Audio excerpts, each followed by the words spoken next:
I would just cringe. I used to use a CPA. I just send. We are following breaking news. New information in the case of Today Show host Savannah Guthrie's mother, Nancy, who was reported missing near Tucson, Arizona. Authorities believe she was missing well before they called 911 midday Sunday. Pima County Sheriff Chris Nanos tells CBS News national correspondent Jonathan Vigliotti he believes the 84-year-old was abducted from her home while she slept and was taken against her will. We believe 100% right now she could not have walked away from that home. I believe she was abducted, yes. She didn't walk from there. She didn't go willingly. We don't believe that. He added there are certain things they found in the home that they are not divulging because only the intruder would know those facts. Search and rescue teams are using drones, helicopters, and heat sensors to help find Guthrie. The sheriff also says they're trying to get rapid results on some DNA. CBS News' Jared Hill has the latest. We do, in fact, have a crime. Authorities say Nancy Guthrie, the 84-year-old mother of Today Show anchor Savannah Guthrie, was last seen at home Saturday night around 9:30. By midday Sunday, she was reported missing. She is very limited in her mobility, right? We know she didn't just walk out of there. A homicide team is on the case, and CBS News has learned the FBI is also assisting in the investigation. There were circumstances on scene that we believe are suspicious in nature, I think is the best way to put it. Pima County Sheriff Chris Nanos says there were cameras in Guthrie's home and authorities are reviewing the footage. They're also urging Guthrie's Tucson neighbors to check their own home cameras and for the public to be aware. She needs her daily medication. Anybody that sees anything that even looks, hey, maybe that's her, just take a quick picture. Take a video, send it to us. A missing persons flyer describes Nancy Guthrie as being 5'5" with brown hair and blue eyes, weighing around 150 pounds. Neighbors say they're concerned. Horrible, unnerving, disheartening. It's a very quiet neighborhood. It's a very safe neighborhood. This is highly unusual, and obviously we're very concerned about her. The sheriff says Guthrie did not wander off, adding she does not suffer from dementia and is, quote, as sharp as a tack. Jared Hill, CBS News.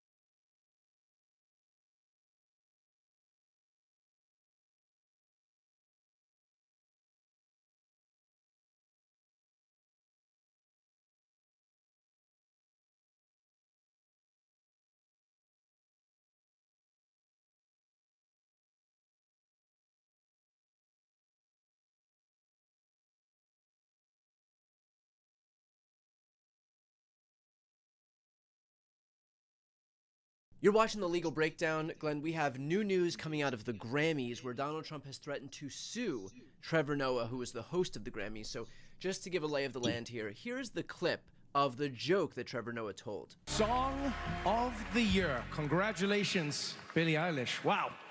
That is a Grammy that every artist wants, almost as much as Trump wants Greenland. Which makes sense. I mean, because Epstein's island is gone, he needs a new one to hang out with Bill Clinton. So, oh, I told you it's my last year. What are you going to do about it? All right, so that was followed by a post by Donald Trump, some late night screed that I think everybody expected. I'm going to put that on the screen. He said, the Grammys Awards are the worst, virtually unwatchable. CBS is lucky not to have this garbage litter their airwaves any longer. The host, Trevor Noah, whoever he may be, is almost as bad as Jimmy Kimmel. At the low ratings Academy Awards, Noah said incorrectly about me that Donald Trump and Bill Clinton spent time on Epstein Island. Wrong. I can't speak for Bill, but I've never been to Epstein Island nor anywhere close, and until tonight's false and defamatory statement, have never been accused of being there, not even by the fake news media. Noah, a total loser, better get his facts straight and get them straight fast. It looks like I'll be sending my lawyers to sue this poor, pathetic, talentless dope of an MC and suing him for plenty of money. Ask little George Slopadopoulos and others how that worked out. Also ask CBS, get ready, Noah, I'm going to have some fun with you, President DJT. So clearly we have the threat of a defamation lawsuit by somebody who is completely litigious and perfectly happy to sue anybody and everybody.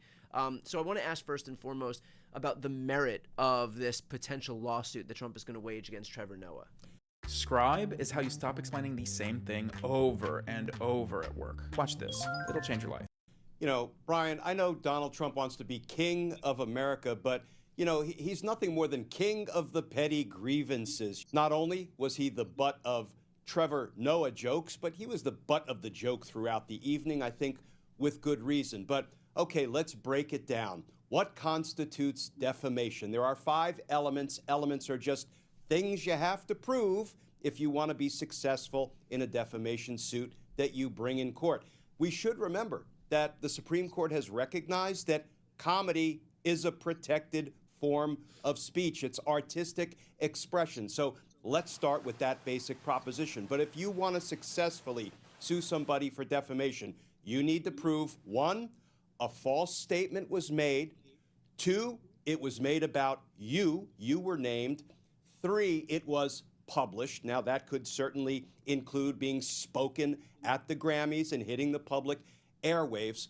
4, that the speaker had to have malicious intent, actual malice, which frankly, as an old career prosecutor and homicide guy, you know, that's what we need when we're trying to prove somebody committed murder, actual malice.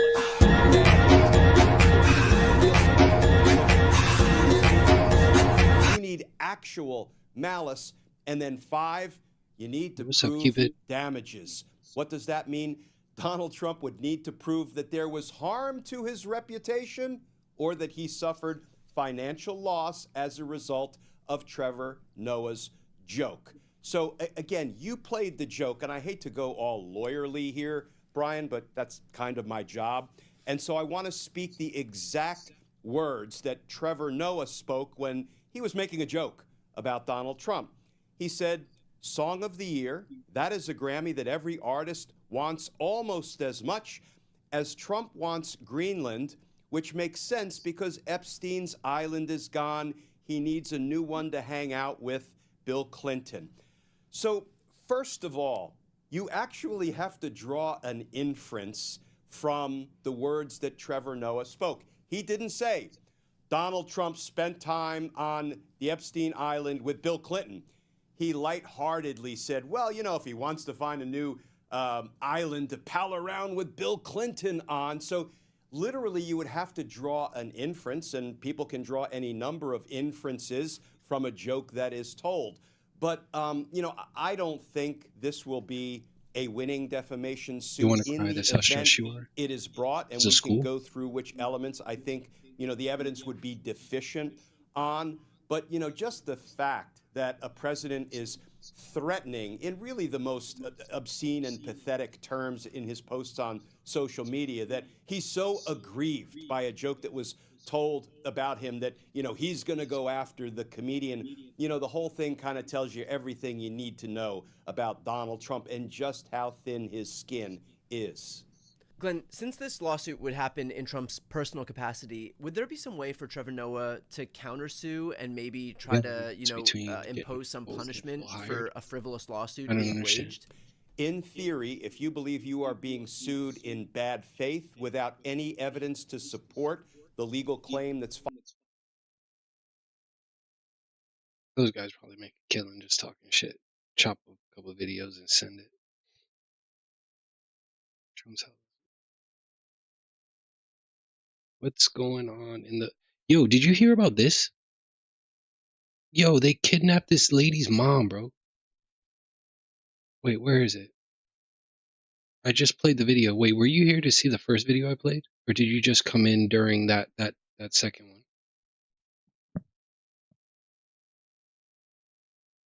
Where is this? Hang on, let's go to news. News.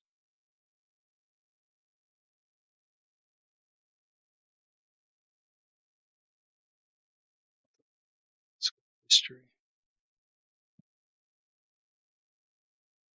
Savannah Guthrie's mom. I don't watch it, but I've seen. We are following breaking news. New information in the case of Today's Show. Can't even listen to the news. You're just so busy. Like, yo, reported missing near Tucson, do you know who Arizona. this anchor is, Savannah Authorities Guthrie? believe she was missing well before they called 911 midday Sunday. Pima County Sheriff Chris Nanos tells CBS News national correspondent Jonathan Vigliotti He believes the 84-year-old was abducted from her home while she slept and was taken against her will. We believe 100% right now she could not have walked away from that home. I believe she was abducted, yes. She didn't walk from there. That shit sucks. That's a crock of shit.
Yeah, have you ever heard of that news anchor?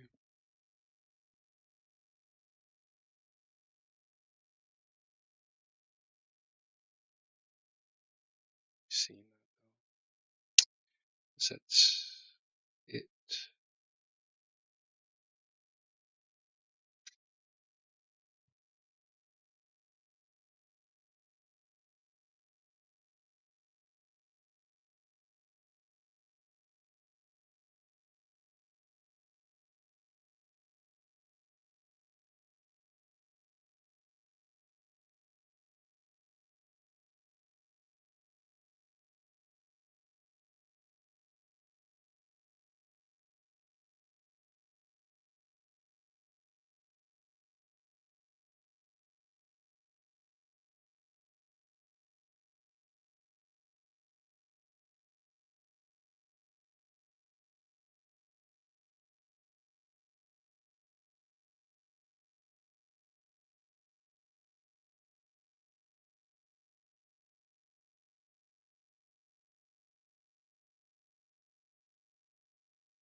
Rents plow clear street for the free ski.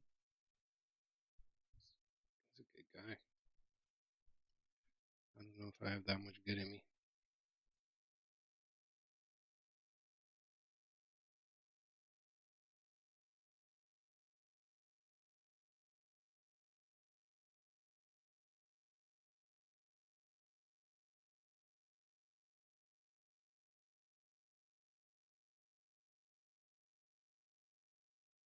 Yeah. Yo, it's so crazy. Like the Epstein files, like it's gonna be hitting all week. I want to say since I'm online so much, I was online when it first. No, I don't think I was online when it first dropped because it dropped like in the day, and I might have been fast asleep. Sure.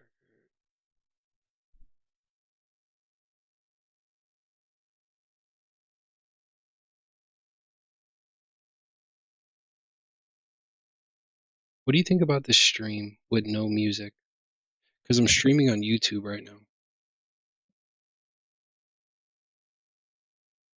So I'm not playing any music to ensure that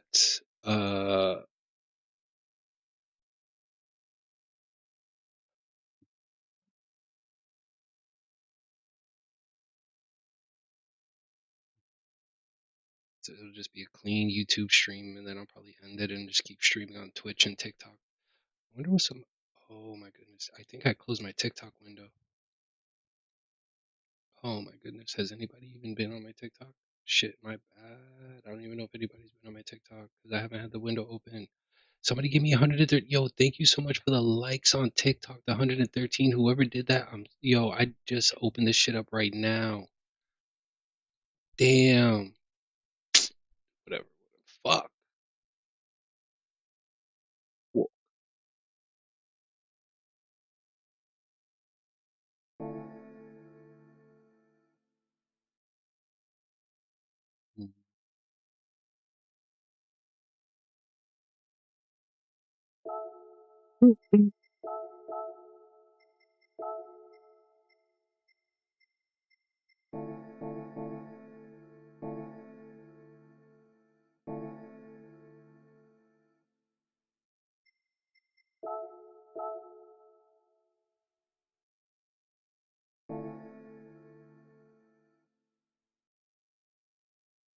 I'm gonna make myself some coffee.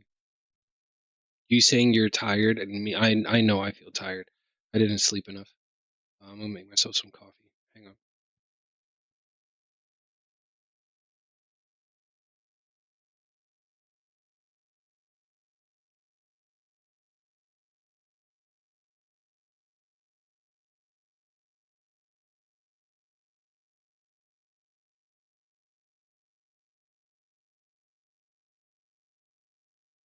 And a Russian-Israeli doctoral student held hostage in Iraq for more than 900 days shares her harrowing story. Freedom is truly something you don't appreciate until you lose it.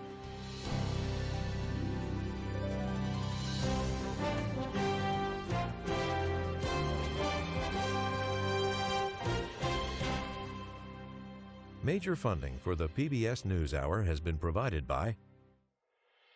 On an American Cruise Line's journey, travelers can experience the coastal heritage of the Southeast U.S. and the Gulf Coast. Aboard our fleet of small cruise ships, travelers can explore the historic towns, like Charleston and Key West, while experiencing the local customs and cuisine that define the Southeast Coast.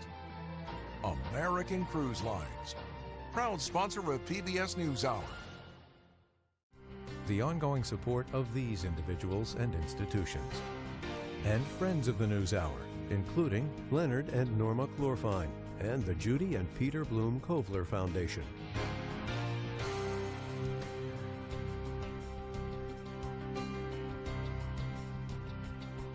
And with the ongoing support of these individuals and institutions.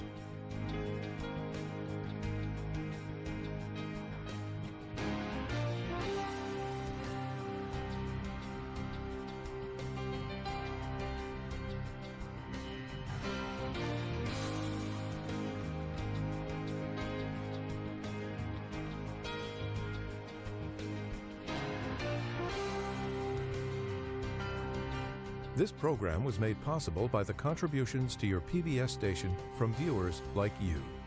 Thank you. Welcome to the News Hour. Political fallout is mounting today after the Justice Department released 3 million more files related to the investigations of the late convicted sex offender Jeffrey Epstein. The DOJ has come under fire for how it's handled the release, with advocates raising questions about transparency and if the department has done enough to hold Epstein's associates accountable. Our Justice correspondent, Ali Rogan, has been digging into the latest documents, and she joins me now. So, Ali, what more have we learned about the extent of Epstein's connections with some very prominent figures? Yeah, Amna, taken together, these documents really indicate they paint a deeper picture of Epstein's connections to some of the most influential people in politics, business, entertainment, even royalty. There are new photos in this tranche of former Prince Andrew, now Andrew Mountbatten Windsor, appearing on all fours, kneeling on a female. Epstein also makes lurid claims in an email against Microsoft co-founder Bill Gates, which a Gates spokesperson calls absurd and completely false. There are emails between staffers of former President Bill Clinton in 2002. One of them emailed asking for then Prince Andrew's address to invite him to a dinner. Keep in mind, that was in 2002. Epstein was not formally convicted with prostitution and registered as a sex offender in 2007, but allegations date back far earlier than that. Speaking of this timeline, what really stands out, apart from these more salacious details, is just how open the lines of communication remained between Epstein and these powerful people for years after his initial arrest. For example, Tesla founder Elon Musk was exchanging emails with Epstein as late as 2014, including this one where he asked Epstein if he had any parties planned and said he wanted to let loose and that a peaceful island experience is the opposite of what I'm looking for. On Friday, I know you reported a lot about references to President Trump in some of these files. What more do we know about that, and what have we heard from the president? Yes, and of course, being mentioned in these files does not necessarily mean there was any wrongdoing, and the Department of Justice noted that they were required by law to include documents that may have been fake or falsely submitted.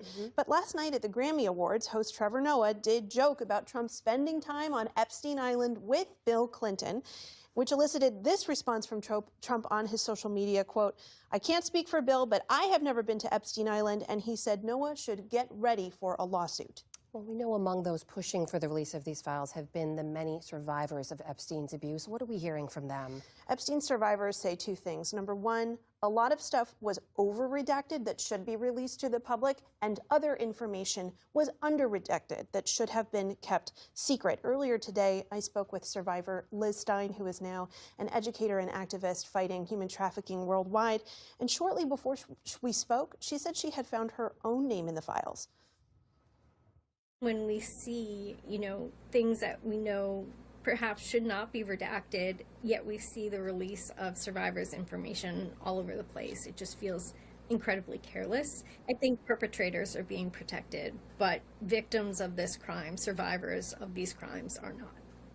Of course, Epstein died by suicide before he could be held accountable for his crimes, but many victims have been calling for justice for his co-conspirators. Over the weekend, Attorney General Todd Blanche indicated that there was nothing in these documents that he thought could lead to anything, allow them to prosecute anybody, but Stein and many of her fellow survivors say this isn't over. We've seen them say that this is the end before. And I think that despite the injustices that we're seeing as survivors in the release of these files, it makes it all the more clear how important it is to get to the bottom of what happened here. This was a crime. It was a crime of sex trafficking. It's not about politics. It's not about what a famous person's name or position is. This is about men who victimized girls and young women. Today, the Justice Department said they had identified some documents that they said were inadvertently produced and contained victim identifying information, and they said they had removed all documents requested by survivors and their counsel by yesterday evening. But of course, again, Liz Stein said she found her name in the documents today. Justice correspondent Ali Rogan. Ali, thank you. Thank you. And for a closer look at the legal issues surrounding this latest release of Epstein files, we turn to Barbara McQuaid. She's a former federal prosecutor and a professor at the University of Michigan Law School. It's great to have you back on the program. Thanks, Jeff. Glad to be here with you. So the Justice Department says Friday's release brings it into compliance with the Epstein Files Transparency Act, but millions of files, as you well know, remain unreleased, withheld for reasons like attorney-client privilege, privacy concerns, and the like. Democrats are now demanding access to the full record. From a legal standpoint, did the DOJ actually comply with the law? Well, no. First of all, the deadline was December 19th, and here we are many weeks after that deadline. But also in light of all of these redactions, Jeff, I think there is some room to argue here that they're not in compliance in it. Within 15 days, which should have been 15 days from December 19th, the Justice Department is also required to produce a log explaining what was redacted and why. One of the things they've said they have redacted is internal memoranda and things that disclose their deliberative privileges. But that was specifically spelled out in the statute that required production. That could be something that the Justice Department and Congress might have to litigate if the Justice Department continues to refuse to produce those things. But I think that the enormous amount of redactions seems to go beyond the scope of what would be obvious, things like names of survivors and other things. And so I think we're going to have to see that log first before Congress can really ascertain exactly what was withheld. Why have no perpetrators beyond Jeffrey Epstein and Ghislaine Maxwell been charged, despite years of investigation and the volume of information that's now public?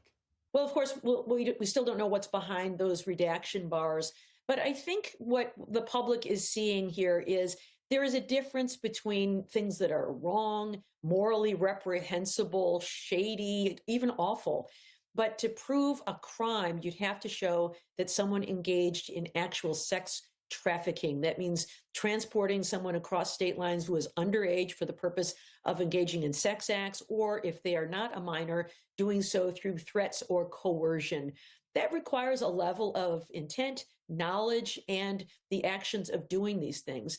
And I don't know that we've seen any evidence that that was done, certainly just associated with Jeffrey Epstein or even making comments about women is not enough to bring a case. And so, as I said, we don't know what's behind those redaction bars, but it would not surprise me if the Justice Department simply did not have sufficient evidence to prove some of these cases. And that might address a question I've seen a lot online since Friday's release, which is why did the Justice Department, under multiple presidential administrations, to include the Biden administration under Merrick Garland, why did they not pursue broader prosecutions tied to Epstein's network? Yeah, I think it's the same. So certainly Jeffrey Epstein was charged before he committed suicide, and Ghislaine Maxwell was charged and convicted. I think her trial occurred in 2021. But, just because we had a term we used when I was working as a prosecutor, which is awful but lawful. Sometimes people engage in really hideous conduct. You investigate, but you are just not able to prove the elements of an offense beyond a reasonable doubt. And so, certainly there is some shady information here going on, but it is actually one of the reasons that the Justice Department typically does not disclose records unless there is an indictment. And that is to protect people's reputations when there really is just sort of this slimy kind of awful conduct that doesn't amount to a crime. So we're seeing all these disclosures about these wealthy and powerful men and their affiliations with Jeffrey Epstein. Certainly, perhaps they showed poor judgment. They may even have attended parties and gone to his island and other kinds of things. But if they have not engaged in the crime of sex trafficking, it's really sort of inappropriate. Typically, the Justice Department protects people like that from disclosure to protect reputations when they cannot prove a criminal case. We've also seen some survivors say that their identifying information was released accidentally, I would imagine, in these documents, that they weren't properly redacted. What obligation does the DOJ have to survivors in releases like this? And what corrective steps, if any, could be taken at this point to correct the wrong?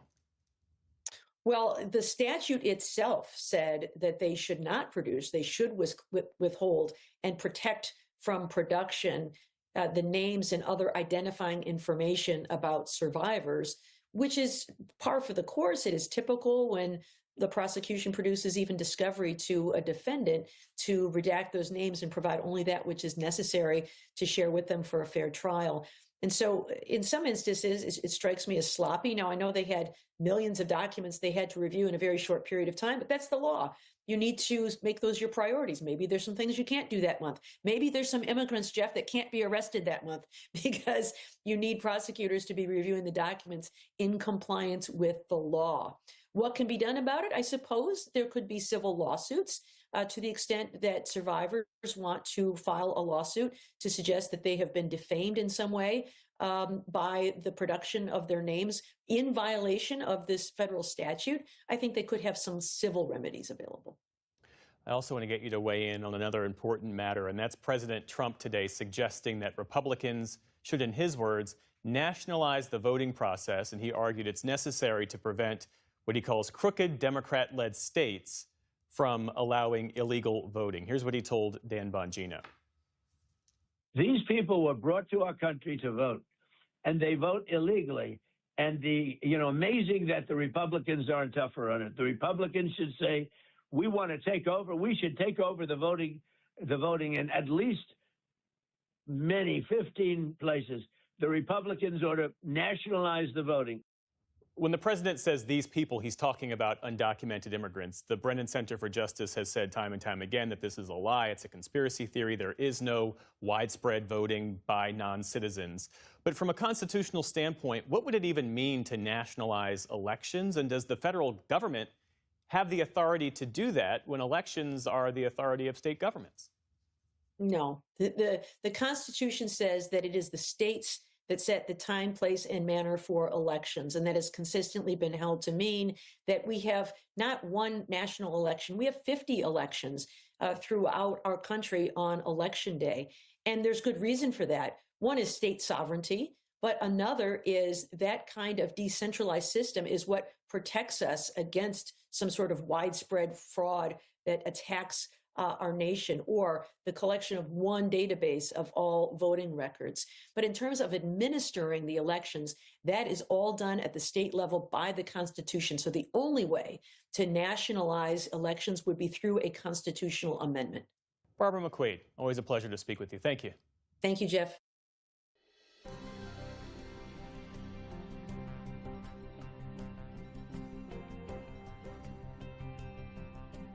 For the first time in more than a year and a half, Gaza has a border open to the outside world. But today's reopening of the Rafah crossing with Egypt was limited and comes after a deadly weekend in Gaza.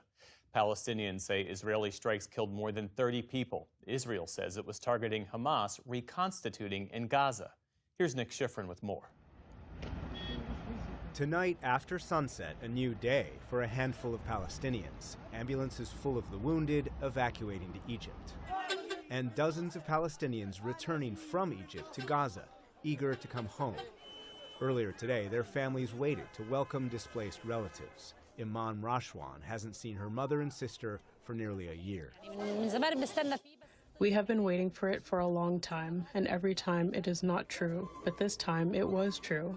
I hope that the crossing will open, God willing, not just for 50 sick people to return or leave.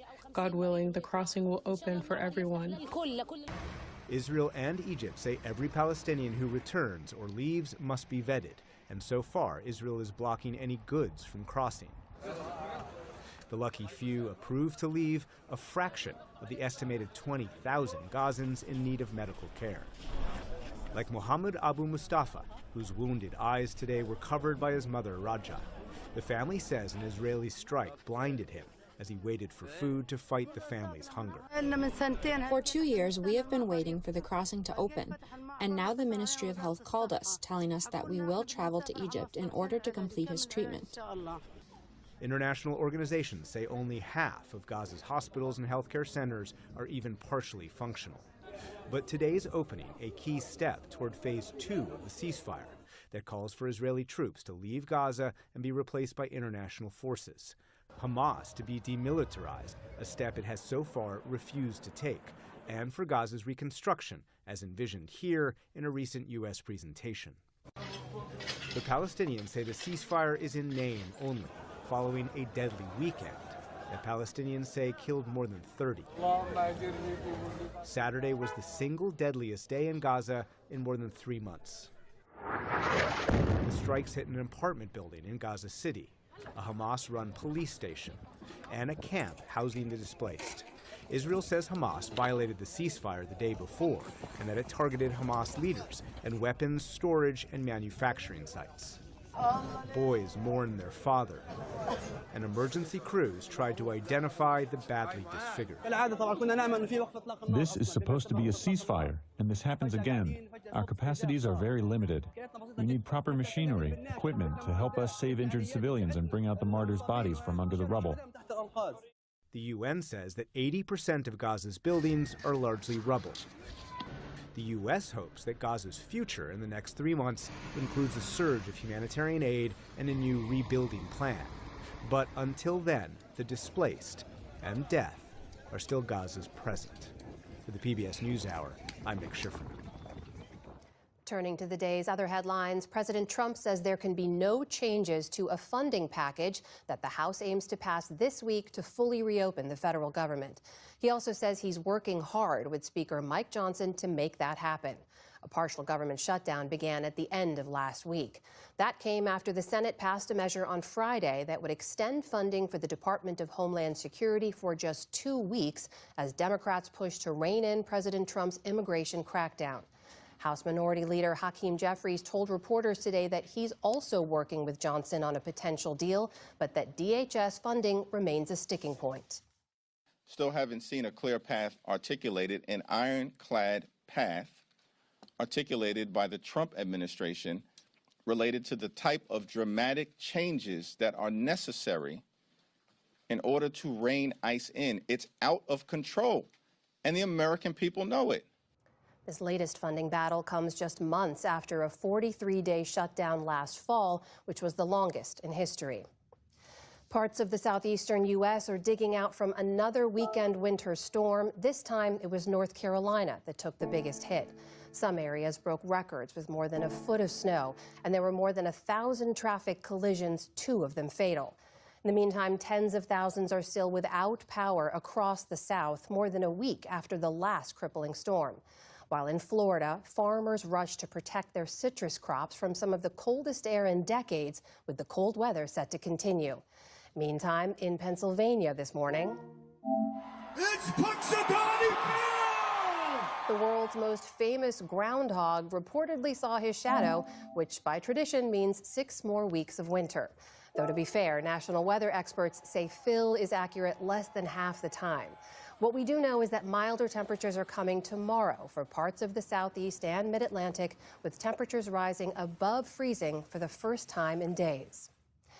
In Dilley, Texas, officials at an immigration detention center are working to contain a further spread of measles after 2 infections were reported this weekend. The facility is where 5-year-old Liam Ramos and his father were held until their release over the weekend. The pair flew from San Antonio back to Minneapolis yesterday after a judge ordered they be freed. Meanwhile, the public school district in Minnesota where Ramos attended classes was shut today due to what authorities are calling a credible threat. A police official described it as racially and politically motivated, but did not mention Ramos by name. Police in Arizona say they're investigating the disappearance of the mother of Today Show host Savannah Guthrie as a crime. 84-year-old Nancy Guthrie was last seen on Saturday night near her home in Tucson and was reported missing yesterday. Officials say Guthrie has physical ailments but no cognitive issues. Pima County Sheriff Chris Nanos is asking for the community's help and says that authorities have not ruled out foul play. We know she didn't just walk out of there. That we know. There are other things at the scene that indicate there was she did not leave on her own. We know that. Nanos also said that Savannah Guthrie is now in Arizona with her family. Earlier, she issued a statement thanking supporters and saying that, quote, our focus remains on the safe return of our dear mom. Ukrainian President Volodymyr Zelensky said today that he believes it is, quote, realistic to achieve a dignified and lasting peace with Russia. This comes ahead of a new round of U.S. brokered talks set for later this week in Abu Dhabi. In the meantime, in Ukraine, a Russian drone hit a bus carrying mine workers in the southeast of the country. Officials say at least 12 people were killed. Earlier in the day, another strike hit a maternity hospital, injuring 6 people. A resident who lives nearby says she doesn't hold out much hope for a ceasefire. And today, Russia is simply wiping people out. Personally, no, I don't believe it. No truce. Until they wipe us all out, nothing will happen. President Zelensky also said today that there had been no new targeted strikes on Ukraine's energy infrastructure, even as many Ukrainians suffer from frigid temperatures. Last week, President Trump said he convinced Russia's Vladimir Putin to pause strikes for a week because of the cold, but that halt was due to have expired yesterday. President Trump says he's cutting tariffs on India from 25 to 18%. In a social media post, Trump said the change comes after Indian Prime Minister Narendra Modi agreed to stop buying Russian oil. India is the second largest buyer of Russian crude after China. Trump says India will instead buy more oil from the U.S. and potentially from Venezuela. In the meantime, on Wall Street today, stocks rose to start the week. The Dow Jones Industrial Average added more than 500 points, or about 1%. The Nasdaq gained around 130 points. The S&P 500 also ended the day in positive territory. And it was a night of firsts at the 2026 Grammy Awards. Bad Bunny won Album of the Year for Debí Tirar Más Fotos, the first sung entirely in Spanish to earn the top prize. I want to dedicate this award to all the people that had to leave their homeland, their country, to follow their dreams. In his speech, the superstar continued his criticism of the Trump administration's immigration crackdown. It comes just a week before he headlines the Super Bowl halftime show. It was also a historic night for Kendrick Lamar, whose 27th Grammy makes him the most awarded rapper ever. And a gold trophy went to Golden from the blockbuster hit K-pop Demon Hunters, making it the first ever K-pop song to win a Grammy. Still to come, on the NewsHour, the president announces a 2-year closure of the Kennedy Center for renovations after cancellations by multiple artists. Tamara Keith and Amy Walter break down the latest political headlines. And the historic Studio Museum in Harlem reopens in a larger space to showcase the history of Black art in America. This is the PBS NewsHour from the David M. Rubenstein Studio at WETA in Washington, headquarters of PBS News. The John F. Kennedy Center of the Performing Arts, recently renamed the Trump Kennedy Center, will likely be closing its doors for 2 years starting this summer. President Trump made the announcement on social media yesterday, claiming it's necessary for renovations. Our White House correspondent Liz Landers spoke with a former Kennedy Center board member earlier as part of our ongoing coverage, Art in Action, exploring the intersection of art and democracy. Jeff, 2 sources told me that the Kennedy Center staff found out about the changes on Truth Social. The president said that this would take effect July 4th, pending approval of the board, a group that he has appointed and made himself the chairman of. For more on all this, let's bring in former Republican Congressman Barbara Comstock, who served on the Kennedy Center board. Congresswoman, thank you so much for joining us. Good to be with you. What was your reaction when you saw this announcement from President Trump? Well, as with so many things with Donald Trump, he always makes it about himself. The Kennedy Center has been a living memorial for 55 years to President Kennedy and to the arts, and it's been nonpartisan. And in just 1 short year, he has destroyed all of that. So it's very troubling for those of us who have enjoyed it for decades, and for somebody who did participate as a board member, it's very troubling to see another lawless action. First, he put his name on it, and he has attacked and besmirched people who were involved in dedicating their careers to the Kennedy Center. So he makes it about himself, and now because it's been a failure, because people have left and not wanted to be involved with it now because what he has done, he's now, shutting it down, and now we have to worry about what he might do. Will he try and destroy the building itself like he has the East Wing? We can't trust that he'll do anything legal because there's an open case right now challenging what he's done on putting his own name on it. That itself, I certainly don't think is legal. The way he's removed board members, certainly we don't think it's legal. And he hasn't involved Congress in this, which provides funding. And we don't see that the leadership in Congress will step up and challenge him. This closure for renovation depends on the board's approval.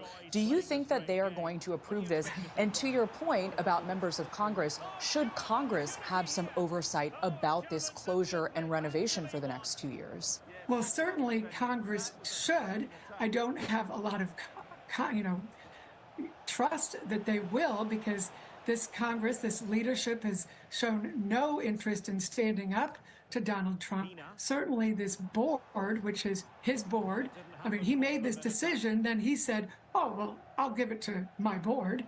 And we know how his boards usually perform. So it is very troubling. But yes, Congress should stand up and do its own job since they provided the money.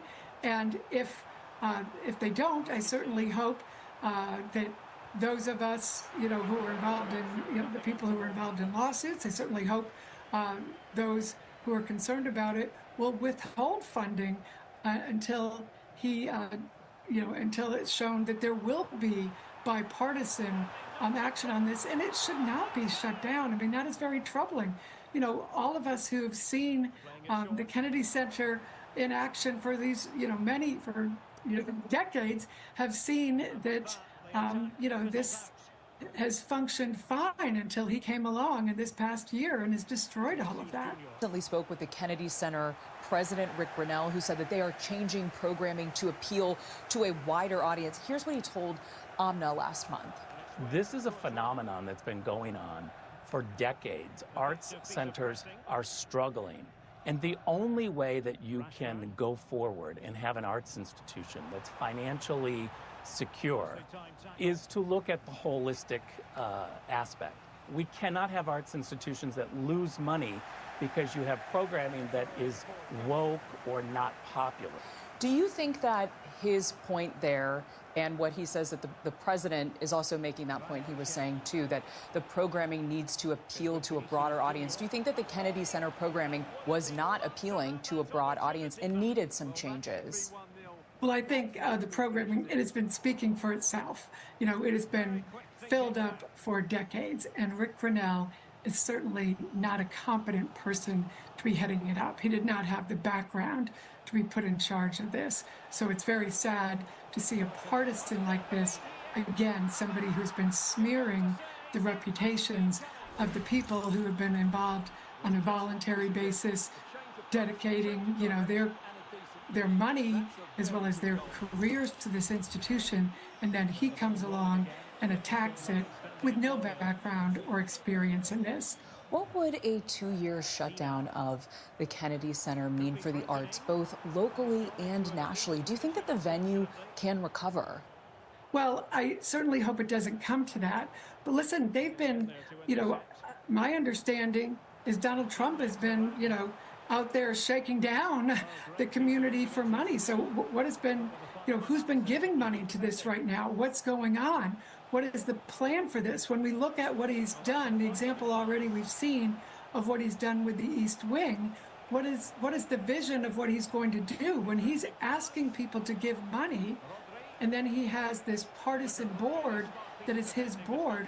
Who is making these decisions?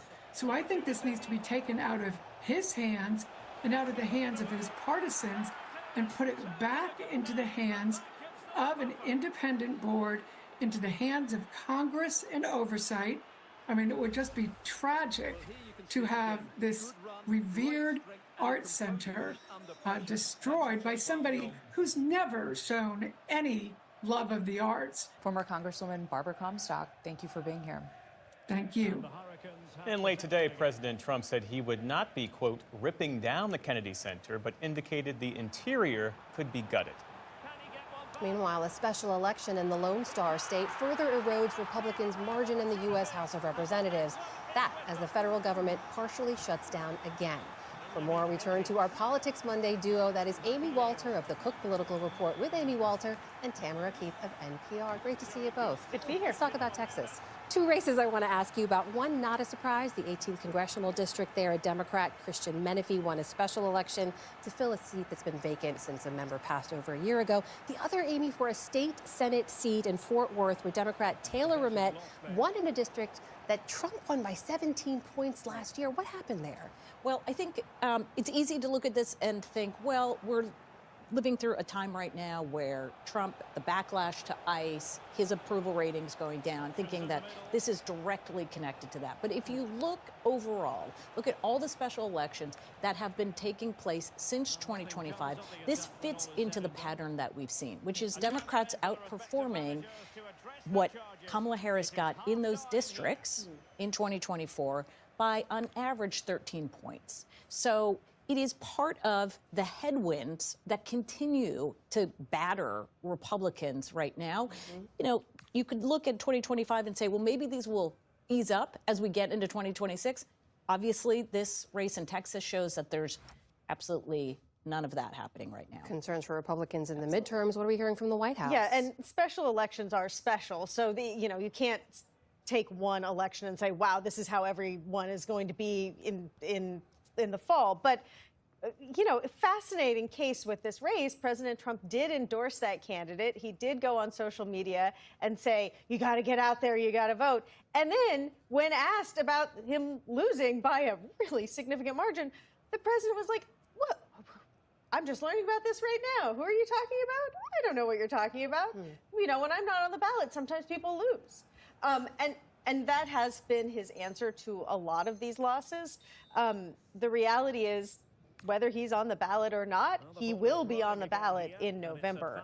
Not just because Democrats will make sure that people are voting based on Trump and his policies and putting a check on him, but also because the White House has said they intend to make these elections about him. They want him out there campaigning once a week. They want him being the face of the Republican Party. Amy, do we know if that'll make a difference? Well, right now, what this race and other special elections have shown is that it's not just that Democrats are turning out at a higher level, and they are. They're more enthusiastic than Republicans to vote, but independents are breaking dramatically to Democrats. Again, this is a district, as you said, that Trump won by 17 points. It doesn't mean all districts in 2026 that he won by 17 are going to suddenly become Democratic. But if you're a Republican sitting in a district that Trump won by double digits, normally you would feel pretty safe. But I'm looking at these numbers, the president's overall approval ratings, other data points suggest this could be a very, very difficult night, even for Republicans in so-called safe seats by the time we hit the midterms, if this continues. Meanwhile, we're in another partial government shutdown. Tam, we know Democrats have been using this to try to push for changes to ICE tactics as part of the immigration crackdown. Just today, we saw the Homeland Security Secretary say, effective immediately, they will be deploying body cameras to all field offices in Minneapolis. They'll expand it nationwide. She said, as funding is available. This is something Democrats wanted, though. Are they getting what they want from this shutdown? This is one of the things that Democrats wanted. This is not the only thing that Democrats want. They also want these immigration officials, enforcement officers, to remove their masks and identify themselves. They want judicial warrants instead of administrative warrants. An administrative warrant is basically like you can sign it yourself if you're law enforcement. You need a judge for a judicial warrant. And also changes to the approach to the use of force. Are Democrats going to get all of that? Probably not. However, I will say that one interesting thing to watch is that there are going to be these hearings with the top immigration officials coming up to Capitol Hill, and they are going to get pressed, and I expect they are not just going to get pressed by Democrats, but they're going to get pressed by Republicans on some of these things. And so, will Democrats get their maximalist desires? Probably not. Republicans actually have a lot of maximalist desires, too, on immigration. They'd like to go even farther in the other direction. But the potential does exist for a compromise. The potential also exists for them to kick the can by a couple of weeks for the rest of the year. How are Americans looking at the shutdown and the crackdown? I think what we're seeing right now, two things. We have Americans and we have partisan voters. I think one challenge, one interesting thing to watch, if there is a compromise, will be how Democratic primary voters or Democratic partisans respond to this. I was talking last week to a Democratic strategist who said, look, even as we talk about maybe some compromise, maybe getting the administration to do some of the things we would like to see them doing, I don't know, this person said, if it can meet this level of rage within the Democratic base right now about how ICE is performing. I've been watching a lot of campaign ads in Democratic primaries. ICE is front and center in those ads. So Democratic voters have a very clear idea what they would like to see. Well, let's see what the final thing, what a final package could look like. Finally, how are Americans seeing this? Look, when the spotlight is on issues related to the border or just overall security, are we living in, are the people who are coming here safe? Do we want to deport criminals? That's where Trump has an advantage. But when it's focused on how ICE is carrying out its duties, that's where Trump is at a very deep disadvantage. And as we know, for these last few weeks, we haven't been talking very much about the border. We've been talking overwhelmingly about ICE. Amy Walter, Tamara Keith, it was great to start the week with you both. Thank you. You're welcome.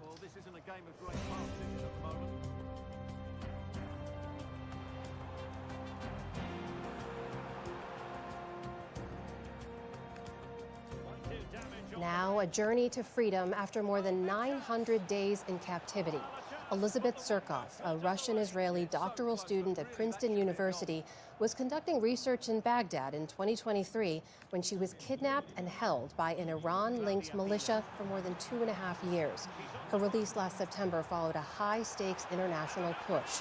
We sat down recently for her first American television interview. Elizabeth Surkov, welcome to the NewsHour. It's so good to see you here in person. Thank you so much for having me. So first and most importantly, you've been free for just a few months now. How are you? How are you feeling? How are you doing?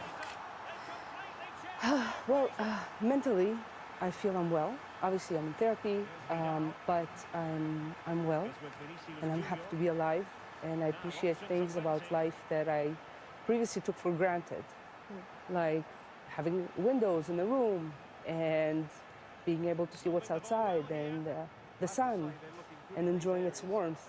Not here in DC, but in theory, in general. And being with my loved ones and being, you know, able to say what I want and read what I want. And freedom is truly something you don't appreciate until you lose it. And I didn't appreciate it. Physically, I'm not great because of the torture.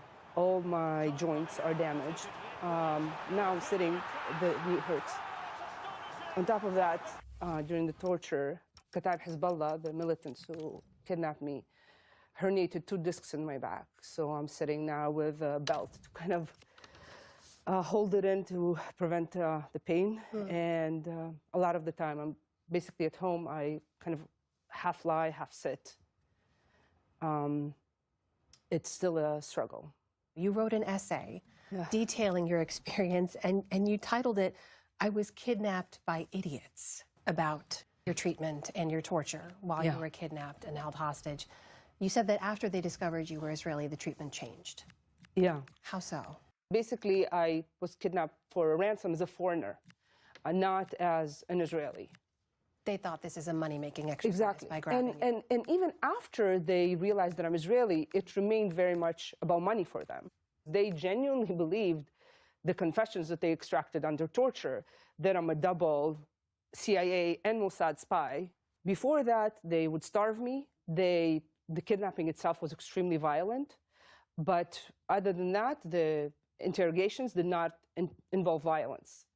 But afterwards, it became basically the rule is that I'm getting tortured, you know, being strung up to the ceiling, you know, while handcuffed, either with hands above my head or hands behind my back, and, you know, being pummeled, you know, beaten, electrocuted, put into painful positions. And this is what caused the damage to the nerves and damage to my joints and my back. Elizabeth, for you to sit here and list the treatment like that, something that happened to you, something you endured, something you survived, what is that like? You know, it's It's something that, you know, I was, before my kidnapping, I worked on human rights issues, both in Israel-Palestine and in the Syrian context. And I have friends who have gone through torture in Syria and Iraq and Iran. So I knew a lot about torture. Probably one of the most knowledgeable people about torture in a theoretical sense who has ever been then captured and tortured. And still nothing really prepares you for that horror. All the theoretical knowledge you can have about different positions and about,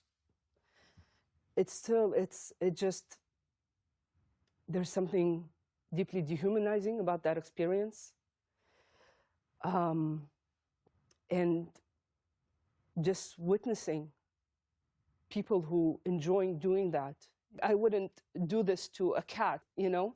And they were doing it to a fellow human being who is screaming and talking to them in their language. They understand me fully.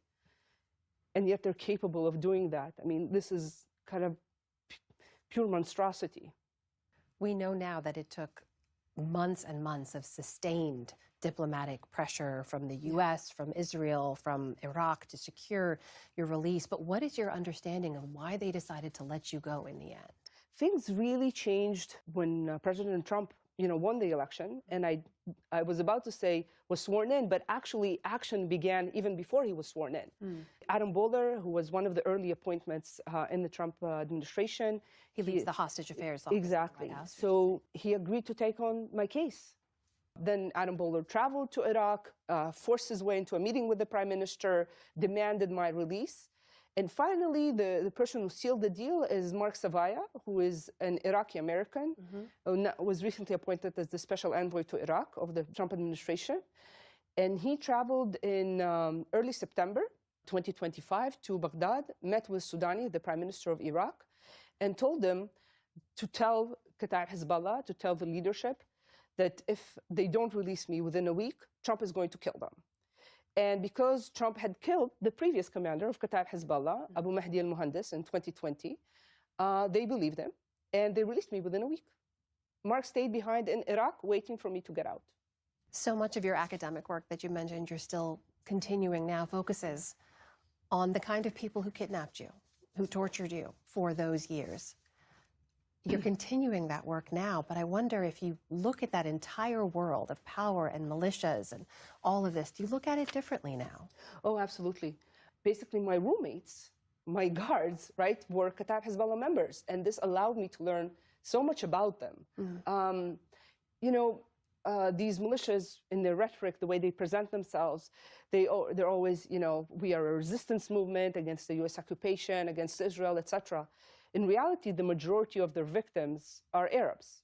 The Iraqi militias throughout their entire history have killed only 2 Israelis with a drone attack.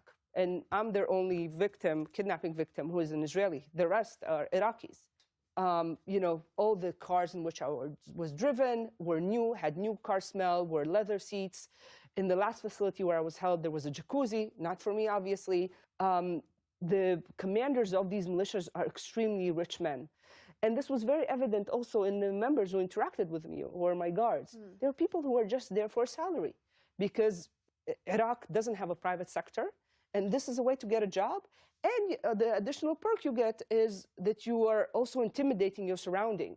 So it draws people who enjoy feeling power over others, scaring their neighbor. You know, I can park in his parking spot. He's not going to do anything. I'm with the militia. It often draws people from very poor backgrounds, people who were looked down upon, and now they want to feel strong. Can I just say, Elizabeth, to hear you talk about it this way, this is clearly your area of expertise. You have encyclopedic knowledge, but to have lived through what you lived through, it must feel very personal now. It does. It does. And knowing that these militias, you know, the way they're viewed in Washington, which is very understandable, is they're a threat to U.S. national security. And that's clear. These militias have killed American soldiers in Iraq. But I also see basically the human cost that they exact from Iraqi society. The cell where I was held in the first prison had blood stains on it. That blood was not mine. That was blood from some Iraqi who was kidnapped by this group and tortured. These militias their influence, their capture of the Iraqi state means misery for the millions of Iraqis who live there. So, of course, the U.S. is out there to pursue its own interests. But those interests often align with the interests of the Iraqi people, who are the main victims of these militias. It's not the U.S. and it's not me. It's a testament to you and your work and your spirit that you are sharing their stories as you sit here today. But we're so glad to see you here today. And thank you so much for making the time to speak with us, Elizabeth Surkoff. Thank you.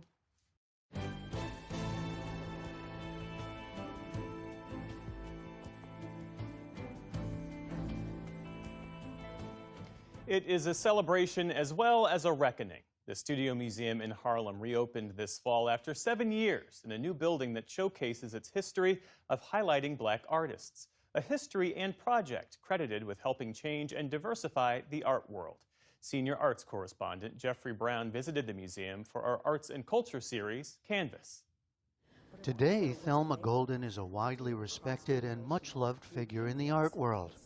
But everyone has to start somewhere, and as it happens, an important somewhere for her was as a young intern at the very place she's now led for 20 years, the Studio Museum in Harlem. This museum opened up a whole world for me, because here was this museum that was founded so specifically to steward the work of Black artists.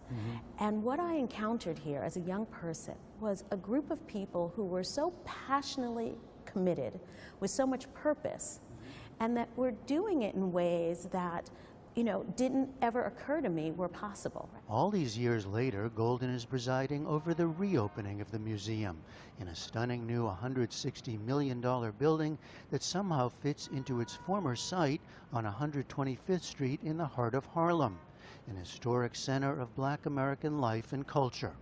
7 floors, doubling its former exhibition space, offering multiple pathways in a design by Ajay Associates. A large lobby with a neon Me We by artist Glenn Ligon. A roof garden with stunning views out over Manhattan's skylines, water towers and church steeples included. But the underlying story remains how the studio, from its founding in 1968, helped change what's seen on museum and gallery walls around the world. The Studio Museum was necessary because the contributions of artists of African descent were not being adequately acknowledged. Works were not being collected or shown in institution. Art histories were often excluding some of the major voices. They were there, they were doing their work. They were doing their work, they were there was, you know, a century of contribution, but quite often art history was not including them. And the Studio Museum, our founders, were part of a larger movement which really looked at what it meant to revise the canon. An archival exhibition now captures some of that history. Its founding in a loft over a liquor store by a group of artists and philanthropists amid the turmoil of the 1960s and the civil rights movement. The move in the early 80s to its present site, a former bank building. One of the first artists shown in 1968, Tom Lloyd, who created electric light sculptures, is now honored with a solo exhibition in the new space. The main exhibition, titled From Now, A Collection in Context, contains works by early pioneers, such as Romare Bearden, Jacob Lawrence, Elizabeth Catlett, and later generations who've burst the seams of the art world and drawn international attention. A few among very many, painters Kerry James Marshall and Jean-Michel Basquiat, photographers Carrie Mae Weems and Dawood Bey, sculptor Barbara Chase Riboud. It also captures the diversity of Black art, political as in David Hammond's Pray for America, and personal, Tom Feeling's Mother and Child, representational, Barclay Hendricks' Lottie Mama, and abstract, William T. Williams' Train. There is no one way we can describe Black art. That, you know, is where we understand the sort of multiplicity of voices, the multiplicity of ways of seeing and imagining. Another exhibition celebrates the Studio Museum's Artist in Residence program, which has given space, time, and support to more than 150 artists. and helped launch many international careers, including that of 36-year-old Jordan Castile, who grew up in Denver knowing of the museum's history before coming to New York as a young artist. Word on the street amongst artists was so attached to what this museum had done for them, either personally or a place that they would visit, a sense that they could feel themselves and belong to them, whether they were a resident or not, it didn't matter. They ultimately all felt a sense of belonging. And I think you wanted to be part of that. And I wanted to be a part of that. I desperately wanted to be a part of that. And when I got the call from Thelma Golden, I remember thinking this was a moment that could change my life forever. One of the paintings Castile made during her residency, a portrait of Kevin the Kite Man, a man she saw every day out her window across 125th Street. It became part of a series of paintings of local figures with the goal of representing the neighborhood, bringing its people and life inside the museum. I wanted to create that bridge, quite literally, in terms of the representation, the furthering of the bridge of what this institution meant for me, and like wanting to share it out onto the street to the people that I was meeting. That sense of being a part of Harlem is crucial here, and scenes of its life are everywhere, in Lorraine O'Grady's Art Is series, and an exhibit titled Harlem Postcards, photographs by local and visiting artists over several decades. Harlem has always been this kind of like gathering place of people thinking and people doing, and this museum has been a nexus for decades. Artist and writer Christopher Myers remembers coming here as a child with his father, Walter Dean Myers, the renowned author of books for children and young adults. Now Christopher has created a commissioned work for the museum's new education center, where children will come for school and after-school visits. His large paintings on steel, titled Harlem is a Myth, portray local figures, the famous such as Kareem Abdul-Jabbar and Every Day, young girls in front of a movie theater, giving them mythological wings and other traits. I'm thinking about just the kind of mythic resonance of all those people. I mean literally, because you're making them into mythic characters. Of course. Yeah. I feel like sometimes we lose sight of the specialness of what it means to be part of a myth like Harlem. I mean, especially for young people to understand that they need to imagine themselves to be larger than their environment, larger than their world. They need to imagine themselves to be as big as Harlem. If the Studio Museum originally opened in one period of turmoil, the 1960s, it reopens in another, amid attacks on diversity programs, museums, and how American history and culture are presented. It continues the resolve for what it means to have public institutions that are committed to, what it means to create space. Right? In moments like this, our archive, keeps telling me so much from the past of where this is exactly where our founders were in 1968. So also thinking about this as the legacy of this institution, right? To continue to work in ways that promote, the sort of widest ideals of democracy and justice. On the one hand, the museum celebrates its success in helping widen the lens of the larger art world. On the other, Golden insists the necessity of a museum capturing the vision and voices of black artists is as strong as ever.